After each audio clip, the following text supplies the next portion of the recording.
एक जादूगर ने घमंड से कहा, अब मोहम्मद को उनका अल्लाह भी नहीं बचा पाएगा।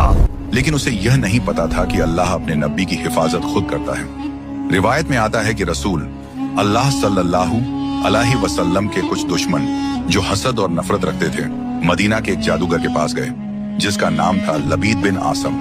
उन्होंने मिलकर उसे कुछ अशरफियां दी और कहा, हमें उम्मीद है कि तुम यह काम कर सकते हो, मोहम्मद सल्लल्लाहु अलैहि वसल्लम पर जादू करो। लबीद ने जवाब दिया, मुझे थोड़ा वक्त दो, मैं वो जादूगर हूं जो फूंक मारकर इंसान को राख कर सकता हूं। रिवायत में यह भी आता है कि लबीद अकेला नहीं था, इस गुनाह में उसकी बीवी और बेटी भी उसके साथ शामिल थीं। कुछ वक्त बाद लबीद को रसूल अल्लाह सल्लल्लाहु अलैहि वसल्लम की कंघी और कुछ बाल मिल गए। ये बाल उस वक्त मिले जब आप अपने बाल बना रहे थे और कंघी में फंसे हुए बाल गिर गए थे। लबीद ने वही बाल उठाए और जादू करना शुरू कर दिया। उसने धागों की गिरहें बांधी और उन पर सख्त जादू किया। फिर उसी काली सन्नाटे भरी रात में लबीद ने कंघी और बालों की गिरहों को एक भारी पत्थर के साथ बांधा और मदीना के एक पुराने कुएं जिसे जरवान या बिरजरबा कहा जाता था उसमें फेंक दिया और घमंड से कहा, मोहम्मद अब तेरा खुदा भी तुझे नहीं बचा पाएगा।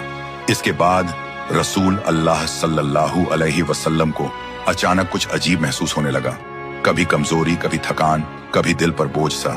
तब आपने अल्लाह से दुआ की और अपने रब से मदद मांगी। उसी रात ख्वाब में 2 फरिश्ते आए। उन्होंने आपस में बात करते हुए कहा, इन पर जादू किया गया है, जादू कंघी और बालों में है और वह जरवान के कुएं में छुपाया गया है। सुबह होते ही रसूल अल्लाह सल्लल्लाहु अलैहि वसल्लम ने सहाबा को बुलाया और फरमाया कि वे उस कुएं तक चलें। जब सहाबा के साथ जाकर कुएं का पानी निकाला गया तो नीचे से कंघी, बाल और गिरह बंधे हुए धागे मिल गए। उसी वक्त अल्लाह ताला ने 2 अजीम सूरतें नाजिल फरमाई, सूरह अल फलक और सूरह अन्नास।